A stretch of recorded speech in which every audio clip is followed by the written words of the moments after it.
लाद दिया गया, जो आज भी हर हिंदुस्तानी को महसूस होता है। अंग्रेजों की साजिश और सत्ता के लिए नेताओं के लालच की वजह से लाखों लोगों को अपने घरों को छोड़कर रातों रात पलायन करना। इस पलायन के दौरान लाखों लोग बेमौत मारे गए। नफरत और हिंसा का ऐसा दौर शुरू हुआ कि लाशों के ढेर लग गए। लेकिन धीरे धीरे पिछली सरकारों ने बंटवारे में शहीद हुए लोगों के संघर्ष और बलिदान को भुला दिया, ताकि बंटवारे का असली सच लोगों के सामने आ ही ना पाए। लेकिन पीएम मोदी ने 2021 में तय किया कि बंटवारे में शहादत देने वाले लोगों को याद करने के लिए 14 अगस्त को विभाजन विभीषिका दिवस घोषित किया, ताकि बंटवारे का जो सच आपसे छुपाया गया वो सामने आ सके। और इस सच को आप सुनेंगे तो पैरों तले जमीन निकल जाएगी। आज मैं आपको बताऊंगा वो सच कि क्या हुआ था, किसकी वजह से हुआ। क्योंकि अब तक तो हमें सिर्फ यही बताया गया कि बंटवारे के लिए सिर्फ मुस्लिम लीग के मोहम्मद अली जिन्ना ही जिम्मेदार है। यही बताया कि बस जिन्ना अड़ गए थे, क्या करते थे, बंटवारा करना था, क्योंकि जिन्ना को एक अलग देश की सत्ता पर राज करना। लेकिन जवाहरलाल नेहरू के बारे में कोई बात ही नहीं करती, क्योंकि इस सच को बड़ी चतुराई के साथ छुपाया गया या आधा बताया गया। भारत को आजादी देने के लिए अंतिम वायसराय लॉर्ड माउंटबेटन ने एक मसौदा तैयार किया। ये 2 जून 1947 की तस्वीर है, जिसमें लॉर्ड माउंटबेटन दिखाई दे रहे हैं, उनके बाईं तरफ जिन्ना दिखाई दे रहे हैं और दाईं तरफ नेहरू दिखाई दे रहे हैं। इस मीटिंग में बंटवारे की पहली शर्त धर्म के आधार पर देश का विभाजन को रखा गया, जिस पर जिन्ना ने तो तुरंत हाँ कर, लेकिन नेहरू ने खुलकर इसका विरोध नहीं किया। ये बात नेहरू के साथ काम कर रहे नेताओं ने कही। स्वतंत्रता सेनानी और समाजवादी विचारक डॉक्टर राम मनोहर लोहिया ने बंटवारे के सच को सामने लाने के लिए एक किताब लिखी। अब लोहिया साहब पे तो प्रश्न नहीं खड़े होंगे ना। और इस किताब का नाम था भारत विभाजन के गुनहगार। इस किताब में राम मनोहर लोहिया जी ने क्या लिखा है सुनिए। लोहिया जी लिखते हैं कि बंटवारे को लेकर कांग्रेस कार्य समिति की एक बैठक, जिसमें जयप्रकाश नारायण और डॉक्टर राम मनोहर लोहिया भी शामिल थे। लोहिया जी के मुताबिक इस बैठक में महात्मा गांधी और खान अब्दुल गफ्फार खान को छोड़कर विभाजन के विरोध में कोई एक शब्द नहीं बोला था। एक शब्द नहीं। नेहरू जी वहीं थे लेकिन कुछ नहीं बोले, सिर्फ गांधी जी और खान अब्दुल गफ्फार खान बोले।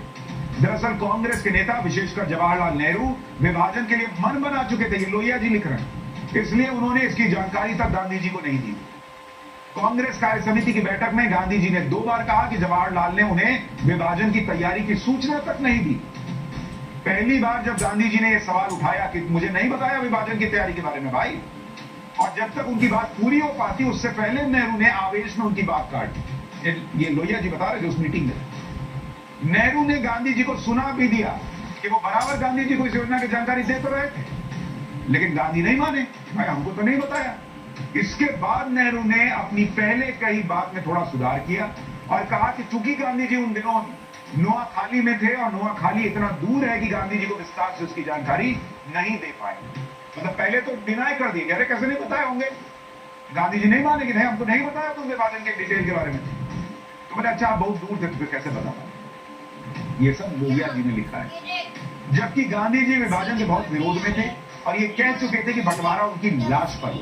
इससे लोगों को लगा कि नेहरू गांधी जी की बात मानेंगे और बंटवारा नहीं होगा, लेकिन ऐसा नहीं हुआ। आगे लोहिया जी लिखते हैं कि सच तो यह है कि विभाजन के प्रस्ताव पर गांधी जी अकेले पड़ते थे, लेकिन वास्तविकता यह है कि जिन्ना की तरह नेहरू और कांग्रेस के कई नेता विभाजन के प्रस्ताव को स्वीकार कर चुके। 14 अगस्त को रखे गए विभाजन के प्रस्ताव को कांग्रेस कार्य समिति ने वोटिंग में नकार दिया। इस प्रस्ताव के समर्थन में सिर्फ 29 लोगों का ही साथ मिल पाया, जबकि 157 लोगों ने विरोध में मतदान किया। लेकिन लोहिया अपनी इसी किताब में लिखते हैं कि इसके लिए भारत के अंतिम अंग्रेज वायसराय माउंटबेटन ने अपनी पत्नी लेडी एडविना का इस्तेमाल किया। बॉस माउंटबेटन की पत्नी एडविना बंटवारे जैसे मुद्दे पर क्या कर रही थी। आप सोचिए कि नेहरू जी एडविना से तो सलाह ले रहे थे, उनकी बात भी मान रहे थे, ये कौन कह रहा अभी आगे बताऊंगा, लेकिन महात्मा गांधी से बात करने से बच रहे थे। और इसके बारे में मौलाना आजाद ने भी लिखा है। लोहिया जी ने जो लिखा वो तो बताया ही, लेकिन मौलाना आजाद भी लिख रहे हैं। बंटवारे की तैयारियों को लेकर लेडी माउंटबेटन की भूमिका के बारे में मौलाना आजाद अपनी किताब इंडिया विंस फ्रीडम के पेज नंबर 177 पर लिखते हैं कि मुझे लगता है कि जवाहरलाल के अंदर जो परिवर्तन यानी जो विभाजन के लिए वो सहमत हो गए, ठीक है बंटवारा हो जाए, ये जो परिवर्तन आया उसके लिए लेडी माउंटबेटन जिम्मेदार है। ये मौलाना आजाद लिखते जिनके व्यक्तित्व ने जवाहर को प्रभावित किया। वो अपने पति माउंटबेटन की हमेशा तारीफ करती थी और उनके विचारों को उन लोगों को समझाती थी जो उनके पति से सहमत नहीं होते। मतलब माउंटबेटन एक तरह से जो काम खुद नहीं कर पा रहे थे वो अपनी पत्नी एडविना के जरिए करा और वो लोगों को कन्विंस कर लेती थी कि जो पति मेरा कह रहा है वही। अब ये कमाल नहीं है तो क्या है आप बताइए। नेहरू महात्मा गांधी जैसे महान रणनीतिकार को छोड़कर देश को दो टुकड़े में बांटने वाले लोगों की सलाह पर काम कर रहे थे, आरोप लगा। और ये वही नेहरू हैं जो आजादी के आंदोलन में महात्मा गांधी की सलाह पर काम कर रहे थे, लेकिन जैसे ही सत्ता नजदीक दिखाई देने लगी तो गांधी जी की बजाय उन पर आरोप लगने लगा कि वो एडविना माउंटबेटन की सलाह मानने लग गए। मौलाना आजाद को बहुत पहले लग गया कि नेहरू को बंटवारे से बहुत ज्यादा दिक्कत नहीं है। ये बात डॉक्टर लोहिया ने मौलाना आजाद की किताब इंडिया विंस फ्रीडम को कोट करके कही। मतलब सबको ये लगने लग गया कि भैया ये जो नेहरू जी को दिक्कत नहीं है कि इंडिया बंटवारा हो जाएगा और क्या हो। 1942 से ही जवाहरलाल नेहरू विभाजन को लेकर मन बनाने लगे। दरअसल जिन्ना ने 1940 के आसपास पाकिस्तान की मांग तेज कर दी थी और अंग्रेज सरकार इसे बढ़ावा दे रही थी। 1942 के आंदोलन के दौरान वायसरॉय रहे लॉर्ड लिनलिथगो ने से एक तरह से अंदर खाने में कांग्रेस के कुछ नेताओं ने समझ बनानी शुरू कर दी थी। इनमें एक नेहरू भी थे। लोहिया जी ने आगे लिखा है कि कांग्रेस के नेता थकने लगे थे और उन्हें लगता था कि अपनी जिंदगी में वो सत्ता का सुख ही नहीं उठा सकते। इसके पीछे की एक वजह यह भी है कि गांधी जी ने बंटवारे को रोकने के लिए जिन्ना को भारत का प्रधानमंत्री बनने का ऑफर दे दिया, जिससे कांग्रेस के कई नेता घबरा गए। माउंटबेटन ने जब 2 जून 1947 को भारत विभाजन को लेकर गवर्नमेंट हाउस में कांग्रेस और मुस्लिम लीग के नेताओं के साथ बैठक विभाजन का प्रस्ताव स्वीकार करा लिया, जबकि 2 दिन पहले ही गांधी जी ने 31 मई 1947 की शाम की अपनी प्रार्थना सभा में विभाजन का विरोध किया। मतलब गांधी जी विभाजन का विरोध कर रहे थे और उसके 2 दिन बाद माउंटबेटन के साथ जिन्ना और जवाहरलाल नेहरू बैठकर और कांग्रेस के लोग बैठकर विभाजन को स्वीकार कर रहे। अंत में गांधी जी को ही झुकना पड़ा क्योंकि विभाजन के मसले पर वो पूरी कांग्रेस में अलग थलग पड़ गए। बंटवारे को लेकर पूरी कांग्रेस शुरू से ही जिन्ना के ऊपर सारा ठीकरा छोड़ दिया। कांग्रेस ये कहती है कि बंटवारे की स्क्रिप्ट अंग्रेजों ने लिखी थी और इसे जिन्ना ने पूरा किया। लेकिन आज मैं आपको बताता हूं कि आजादी से 5 महीने पहले नेहरू ने तब के वायसराय को ऐसा सुझाव दिया जिसे सुनकर आप हैरान रह गए। ये वो दौर था जब पंजाब में दंगे, सांप्रदायिक हिंसा बहुत बढ़ गई, लोग एक दूसरे के दुश्मन बन चुके थे। तब हिंसा को लेकर नेहरू ने वायसराय को एक चिट्ठी दी। ये पत्र आप ब्रिटिश लाइब्रेरी की वेबसाइट पर पढ़ सकते हैं। नेहरू ने उस वक्त के वायसराय लॉर्ड आर्चिबाल्ड बेवल को पत्र लिखा कि जैसा कि मैंने आपको पहले ही अलग से लिखा है कि पंजाब में हो रही हिंसा का सही और निष्पक्ष हल यही है कि पंजाब को मुस्लिम लीग को मुस्लिम और गैर मुस्लिम बहुल क्षेत्र में बांट दिया जाए। मतलब पंजाब को 2 हिस्से में बांट दीजिए। ये नेहरू लिख रहे हैं कि जहां मुस्लिम ज्यादा है और जहां गैर मुस्लिम ज्यादा है। कांग्रेस ने यह सुझाव दिया और मैं समझता हूं, मतलब नेहरू जी कह रहे हैं चिट्ठी कि मैं समझता हूं कि ये सिखों को भी मंजूर हो। और चिट्ठी की कॉपी लगाई ऊपर देखिए। नेहरू ने भी एक इंटरव्यू में माना कि बंटवारे के फैसले में वो भी शामिल है, हालांकि इसके लिए वो बढ़ती हिंसा को जिम्मेदार बताते। अरे भाई, जब आप बंटवारे से 5 महीने पहले वायसराय को बंटवारे का तरीका बता रहे हैं कि पंजाब को बांट दीजिए और इसमें मुसलमान जिधर रहते हैं वो अलग बना दीजिए और जिधर गैर मुस्लिम रहते हैं अलग बना दीजिए, तो आप तो खुद ही बता रहे हैं कि बंटवारा होना चाहिए। फिर ये ना कहिए कि हिंसा होने लगी इसलिए हमने बंटवारे की बात सुनी। कौन आपकी बात पर भरोसा करे? सुनिए नेहरू जी का वो बयान। You and Mr. Gandhi been in favor of that?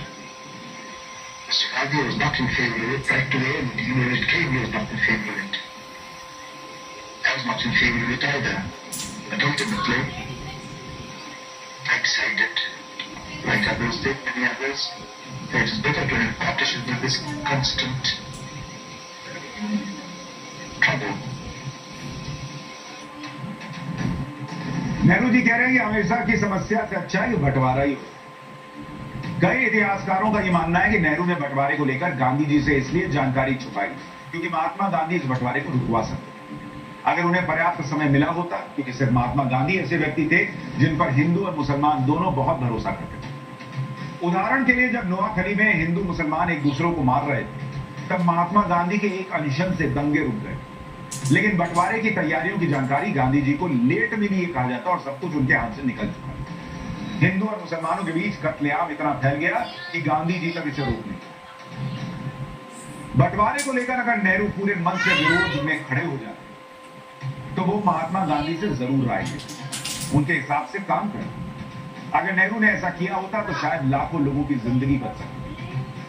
आज आपको बंटवारे के उन जख्मों के बारे में बताता हूं जो शायद नई पीढ़ी के युवा जानते भी नहीं।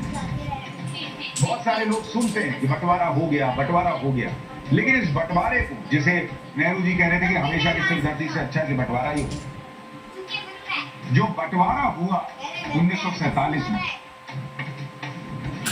1947, उसमें मौत कहा जाता है, अनुमान है कि 5 से 10 लाख मौत। 5 से 10 लाख मौत, आप समझ रहे हैं? उस जमाने में 5 से 10 लाख लोग मर गए। और पलायन यानी जो लोग इधर से उधर हुए, पाक से जो भारत आए, पाक से भारत आए, ऐसे लोग थे करीब 60 लाख लोग। और ये 60 लाख कौन है? ये वो लोग हैं जो अपना घर, जमीन, सब कुछ छोड़कर भारत चले आए, जीरो से यहां से शुरू किया। बहुत 60 लाख लोग पूर्वी पाकिस्तान से, जिसे बांग्लादेश कहते हैं, पूर्वी पाक से आए करीब 20 लाख लोग, यानी करीब 80 लाख लोग इधर से आए। और भारत से गए जो पाकिस्तान गए, वो गए करीब 65 लाख लोग, 65 लाख लोग।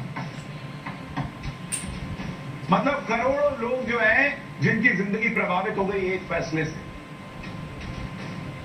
और आरोप क्या लगता है? आप देखिए, आरोप सुनिए, रेप के आरोप केसेस बताए जाते हैं कि करीब 75,000 से लेकर 1 लाख रेप के केसेस हुए। लापता 1 लाख लड़कियां लापता हो गई। आप क्या सोच रहे हैं, बंटवारा क्या ऐसी कोई छोटी मोटी चीज थी क्या? 1 लाख लड़कियां लापता हो गई जिनकी जानकारी नहीं। और ये फैसला ले लिया गया कि किसी को पाकिस्तान चाहिए था और किसी को हिंदुस्तान में कुर्सी चाहिए। बंटवारे के दर्द को आज भारत में विभाजन विभीषिका स्मृति दिवस के रूप में मनाया जाता है। देश भर में बंटवारे में शहीद हुए लोगों को श्रद्धांजलि दी जाती है। ऐसे ही उत्तर प्रदेश में आयोजित कार्यक्रम में सीएम योगी आदित्यनाथ शामिल हुए। योगी ने कहा कि बंटवारे के बाद भी पाकिस्तान और बांग्लादेश से भारत में घुसपैठ हुई। अगर उन लोगों को पाकिस्तान इतना ही प्यारा था फिर घुसपैठ क्यों करते? 1947 में विभाजन हमारी